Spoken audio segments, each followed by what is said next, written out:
English of 6th standard.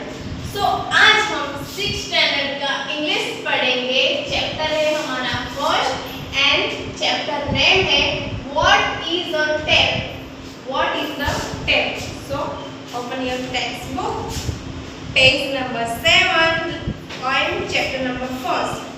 Chapter का नाम है what is a tap. Means tap means क्या होता है। टेल मीन्स तो कुछ होता है, बट उसको टेल के बारे में मतलब उसका कुछ और ही मीनिंग निकाल के एक लेसन बताया गया है, जिसके राइटर है आर.के. नारायण। सो चलिए पढ़ते हैं। पहले तो यहाँ पे कुछ दिया है थिंक अबाउट। इसमें दिया है make a new friends but keep the old, one is silver and one the other gold. Okay, so यहाँ पे कुछ फिलअप करने के लिए दिया। चलिए पढ़ते हैं। Name 5 of our best friends. Means यहाँ पे 5 हमारे जो बेस्ट फ्रेंड्स है, यहाँ पे 5 बेस्ट फ्रेंड्स के नेम लिखने हैं। ओके, सेकंड है right the names of 3 more children with whom you want to strike a friendship। Means वो बेस्ट फ्रेंड्स को छोड़ के और ऐसे 3 चिल्ड्रन के नाम लिखो यहाँ पे जिनके साथ आप फ्रेंडशिप करना चाहते हो। ओके, थर्ड में दिया है will your old friends mind if you add a new friend to your set? In case someone does mind, how would you deal with it? Think it and discuss. Okay? Means जैसे कि हमारे जो पुराने friends होते हैं, है ना, आप सबके भी बेस्ट फ्रेंड्स होंगे, बहुत पुराने मतलब बचपन के फ्रेंड्स होंगे। सो क्या होता है, कभी कभी हम लोग मतलब किसी और के साथ फ्रेंडशिप कर ले। मीन्स हमारे ओल्ड तो फ्रेंड्स होंगे, कोई नया फ्रेंड आया होगा, उसके साथ फ्रेंडशिप कर ले तो कैसा होता है, पुराने वाले फ्रेंड को बुरा लगता है। तो वो क्या चाहते हैं कि वो न्यू फ्रेंड के साथ फ्रेंडशिप ना करें। सो लेकिन हम चाहते हैं कि हम लोग उसके साथ फ्रेंडशिप करें। सो ऐसे केस में क्या करना चाहिए, डिस्कस करो और लिखो। Then write down 2 ideas that you would use to sort out such a situation. ऐसे सिचुएशन में हमें क्या करना चाहिए, ऐसे हमें 2 आइडियाज लिखने हैं। ओके, मतलब कि जैसे हमारे ओल्ड फ्रेंड्स हैं और हम चाहते हैं कि किसी और के साथ न्यू फ्रेंडशिप करें, लेकिन ओल्ड फ्रेंड जो है वो नहीं चाहता कि हम किसी और के साथ फ्रेंडशिप करें। सो ऐसे सिचुएशन में हमें क्या करना चाहिए, ऐसे 2 आइडियाज यहाँ पे लिखने हैं। Okay, now comes to the page number 8। So यहाँ पे हमारा सेकेंड पेज नंबर 8 में यहाँ पे राइटर्स का इंट्रोड्यूस दिया है। सो चलिए पढ़ते हैं। Gate introduced. फर्स्ट तो मैं आपको इंग्लिश में पढ़ा दूंगी, फिर उसके बाद मैं आपको बता दूंगी कि यहाँ पे क्या क्या लिखा गया है। R K. Narayan 1906 to 2001 was one of the earliest Indian writers who made India accessible to the outside world through his lecture by writing in English. He authored many functional and non-functional works which include Swami and Friends and Malgudi Days. He is known for setting his stories in the fictitious South Indian semi-urban town of Malgudi. The current extract is from his first novel Swami and Friends, an episodic narrative recounting the adventure of a group of schoolboys in British India in the early 1930s. R.K. Narayan wrote a simple style, unpretentious and humorous. As you read, note the vivid description of thoughts and feelings that bring alive the state of mind of the protagonist Swami.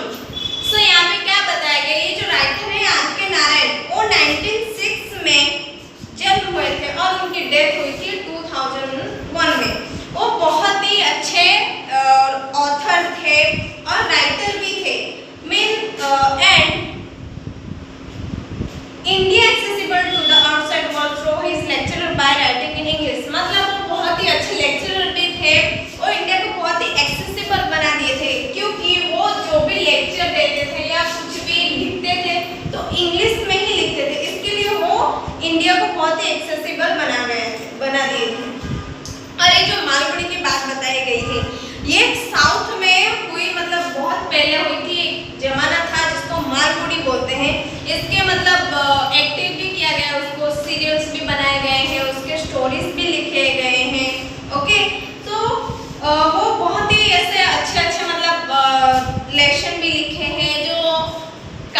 काल्पनिक भी है और अकाल्पनिक भी है, means जो real story भी है वो सब भी लिखे गए हैं। तो चलिए स्टार्ट करते हैं हमारा lesson. The geography master was absent and the boys of the first had leisure between 3 and 3:45 on Wednesday. Means उस दिन जो जियोग्राफी के मास्टर थे, मास्टर यानी सर या टीचर कोई भी हो, जो मास्टर थे वो उस दिन एब्सेंट थे, मतलब आए नहीं थे। तो फर्स्ट स्टैंडर्ड के जो बॉयज थे उनको वो पीरियड फ्री था between 3 and 3:45 on Wednesday. Wednesday के दिन उनके जो जियोग्राफी के मास्टर थे वो आए नहीं थे, सो उनको 3 से लेकर 3:45 तक, मीन्स 45 का पीरियड होता है, सो 3 से लेकर 3:45 तक के जो पीरियड था वो उनको फ्री था। सो क्या हुआ, somehow Swaminathan had missed his friends and found himself alone. सो किसी तरह जो स्वामीनाथन थे वो अपने दोस्तों को याद कर रहे थे और वो खुद को अकेला फील कर रहे थे। Okay, he wandered along the corridor of the infant standard. सो वो क्या किए, फिर जो मतलब छोटे बच्चों के क्लास थे, तो वो वहाँ पे गए, कॉरिडोर मीन्स बैल्कनी, वो बैल्कनी में गए to Swaminathan who did not really stand over 4 feet. तो उनको वहाँ पे खड़े होने में भी अच्छा नहीं लग रहा था क्योंकि वो 4 फीट के थे और बाकी जो बैल्कनी वगैरह था वो सब छोटे बच्चों के लिए ही था। The children of the infant standard seemed ridiculously teeny. और वो बहुत ही छोटा था तो अपने को बहुत ही गिल्टी फील कर रहे थे, मतलब कि बहुत ही उनको शर्मिंदगी फील हो रही थी। He felt vastly superior and old. वो खुद को बहुत ही बड़ा और मतलब कि पुराना समझ रहे थे, मतलब कि बड़ा और पुराना मतलब क्या कि मैं ये सारे बच्चों से सबसे बड़ा हूँ और मैं बड़ा क्यों हूँ, मैं यहाँ पे खड़ा नहीं रह सकता हूँ, ये सब मेरे से छोटे हैं, वो सब क्या सोचते होंगे, ये ऐसा सोचकर उनको बहुत ही शर्मिंदगी महसूस हो रही थी। He was filled with contempt when he saw them dabbling in wet clay trying to shape models. वो बहुत ही अवमानना फील कर रहे थे जब वो देखे कि कुछ बच्चे वेट क्ले मीन्स गीली मिट्टी, जब वो देखे कि कुछ बच्चे गीली मिट्टी से कुछ मॉडल्स बना रहे थे वो बहुत ही अवमानना मान रहे थे, मतलब कि वो सोच रहे थे कि ये सब यहाँ पे करना नहीं चाहिए, इसके लिए उनको बहुत ही डैबलिंग फील हो रहा था, मतलब कंटेम्प्ट फील हो रहा था। It seemed such a meaningless thing to do at school. मतलब उनको ऐसा लग रहा था कि ये जो मिट्टी से गीली मिट्टी से सब चीज कर रहे हैं वो स्कूल में नहीं करना चाहिए, ऐसा उनको लग रहा था। So second topic है हमारा, in one room he found all the children engaged in repeating simultaneously the first 2 letters of the Tamil alphabet. Means उसके बाद वो क्या किए, दूसरे रूम की तरह मतलब दूसरे रूम के साइड गए तो उन्होंने वहाँ पे देखे कि बहुत सारे बच्चे एंगेज थे, एंगेज मीन्स व्यस्त, मतलब व्यस्त थे किस चीज में, in repeating simultaneously the first 2 letter of the Tamil alphabet. Means जो तमिल के अल्फाबेट्स होते हैं उसको वो फर्स्ट लेटर मीन्स कि अल्फाबेट के 2 फर्स्ट अल्फाबेट उसको रिपीट कर रहे थे सारे बच्चे एक ही साथ, सिमुलेटली मीन्स एक साथ, सारे चिल्ड्रन एक साथ उस तमिल के फर्स्ट 2 अल्फाबेट को रिपीट करने में एंगेज थे। Okay, and he covered his ears and wondered how the teacher was able to stand here. और वो बहुत ही मतलब वंडर्ड हो गए, मीन्स वो इतने शोर कर रहे थे ना, इतने जोर से चिल्ला चिल्ला के पढ़ रहे थे तो अपने ईयर्स को ऐसे बंद कर लिए, मतलब वो ऐसा सोचने लगे फिर कि कोई टीचर यहाँ पे कैसे खड़ी भी रहती होगी, ये चिल्ड्रन इतने शोर कर रहे हैं तो कोई टीचर कैसे खड़ी रहती होगी। Then he passed on, means वो वहाँ से चले गए, पास किए दूसरी जगह। In another room he found an ill-clad noisy crowd of children. दूसरे रूम में देखे कि वहाँ पे सारे बच्चे इकट्ठे और बहुत ज़्यादा शोर कर रहे हैं। So the noise that they made sitting on their benches and swinging their legs got on his nerves. So वहाँ पे जो बच्चे एक साथ बैठे हुए थे क्या कर रहे थे, बेंच पे बैठ के अपने लेग स्पेस स्विंग मीन्स झूला रहे थे अपने, मतलब बेंच पे बैठ के पैड्स को झूला रहे थे और बहुत शोर कर रहे थे। तो इतने ज़्यादा शोर किए कि वो जो राइटर थे मीन्स वो जो स्वामीनाथन थे तो बहुत ही चिड़चिड़ा हो गया उनको, उनके नस में जाके टच होने लगा उनकी आवाज़, ऐसा मतलब ज़्यादा शोर कर रहे थे। And next he paused at the foot of the staircase leading to the senior classes. So वहाँ पे उनका पैर बंद हो गया, उसके आगे वो गए नहीं।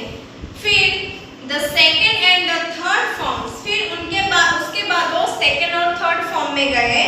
He wants to go up and inspect those classes which he eagerly looked forward to joining.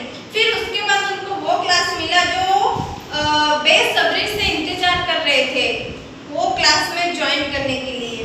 Then he took 2 or 3 steps up and changed his mind. फिर जैसे ही 1-2 स्टेप गए तो उनका माइंड चेंज हो गया, फिर वो वहाँ पे गए नहीं। The headmaster might be up there. He always handled those class. Then उसके बाद हेडमास्टर आया, हेडमास्टर की आने की आवाज़ उनको सुनाई दी। हेडमास्टर जो है वो जो मतलब बच्चे शोर कर रहे थे 2 क्लास में, तो वो सब 2 क्लास को हेडमास्टर ही हमेशा हैंडल करते हैं। The teachers to were formidable, not to speak of the boys themselves who were snobs and bills. Means वो क्या है? snobs means जो बच्चे खुद को दूसरों से बहुत ज़्यादा समझते हैं, जैसे कि बस अपने को ही सब कुछ समझते हैं कि मैं बहुत ज़्यादा पढ़ा लिखा हूँ, ऐसा हूँ, वैसा हूँ, वैसा कर सकता हूँ। वो बच्चे ऐसे थे, तो कोई भी टीचर या सर उनसे जल्दी बोलता नहीं था, बोलने की मतलब हिम्मत नहीं करते थे। He heard the crack of sandals fell off and recognized the footstep of headmaster. Then उसके बाद उनको हेडमास्टर की सैंडल की आवाज़ सुनाई दी, मतलब आते तो कैसा टप टप करके आवाज़ आती है ना, तो उनको वो आवाज़ सुनाई दी और उन्होंने रिकॉग्नाइज किया कि हाँ ये हेडमास्टर की आने की आवाज़ है। Then he did not want to be caught there, और वो हेडमास्टर के द्वारा पकड़ाना नहीं चाहते थे। मीन्स जैसे कि हम लोग कहीं क्लास से बाहर निकले तो हम ऐसा नहीं सोचते हैं ना कोई सर या टीचर मेरे को पकड़ ले और मारे, तो वैसे ही वो चाहते थे कि मैं सर के सामने ना आऊं। That would mean a lot of unsatisfactory explanation. It was with pleasant surprise that he stumbled into his own self. मतलब कि वो बहुत ही सरप्राइज थे क्योंकि वो खुद से ठोकर खाए थे। Okay? Then which he had thought was not at school. ओ मतलब ये सब जो देखे जैसे कि लाउडली आवाज करना, गीली मिट्टी से खेलना, बनाना, ये सब वो सोचते थे कि ये सब स्कूल में नहीं रहना चाहिए। Expect Rajam and Mani, all the rest were there. Then उसके बाद आगे गए तो देखे रजम और मनी वहाँ पे खेल रहे थे, रेस्ट कर रहे थे। रेस्ट करने के बाद वो under the huge tamarind tree they were playing some game. Rest करने के बाद टेमरिन ट्री मीन्स जो टेमरिन मीन्स इमली, इमली का पेड़ जो था उसके नीचे वो लोग कुछ गेम खेल रहे थे। Swaminathan joined them with a loud static cry. Means जो स्वामीनाथन थे उस गेम में जाके ज्वाइन होना चाहते थे, तो बहुत ही एक्साइटेड थे कि मैं भी जाके वहाँ पे खेलूंगा, और जाके वहाँ पे ज्वाइन हो गए। Okay? The response disappointed him.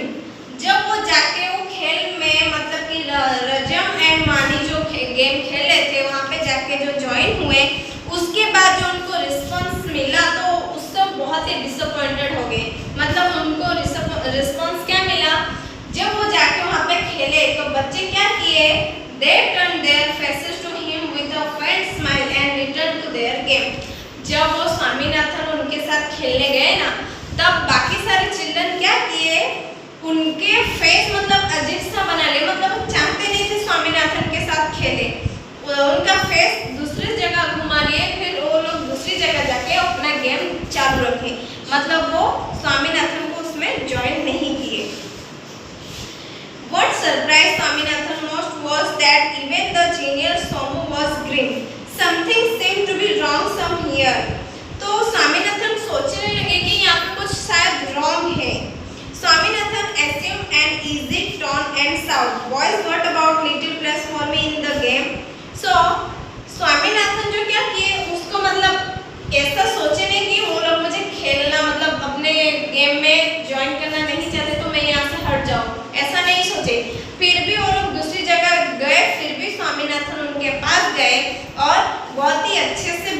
बहुत ही अच्छे ट्यून से बोले कि boys what about a little place for me in the game.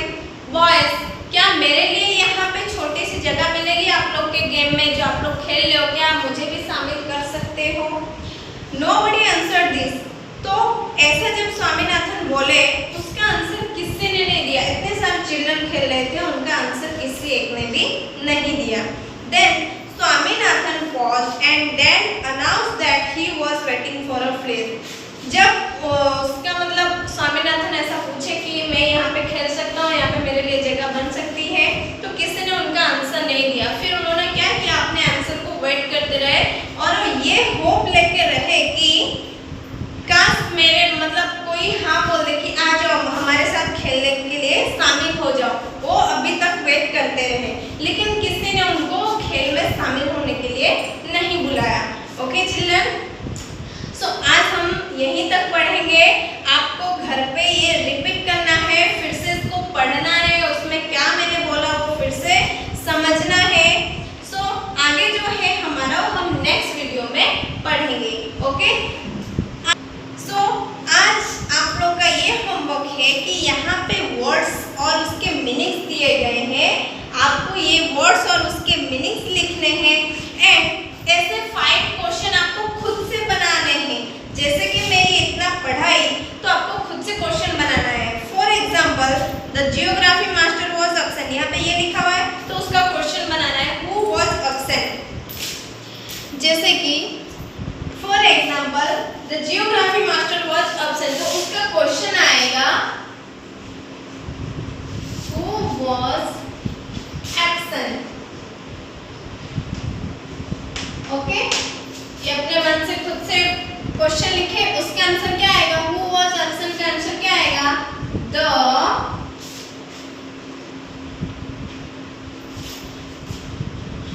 Geography master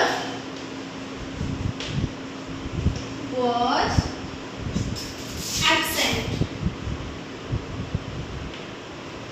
okay, so first question हमने बनाया कि who was absent, so answer भी लिखना है the geography master was absent. Okay, समझ में आया?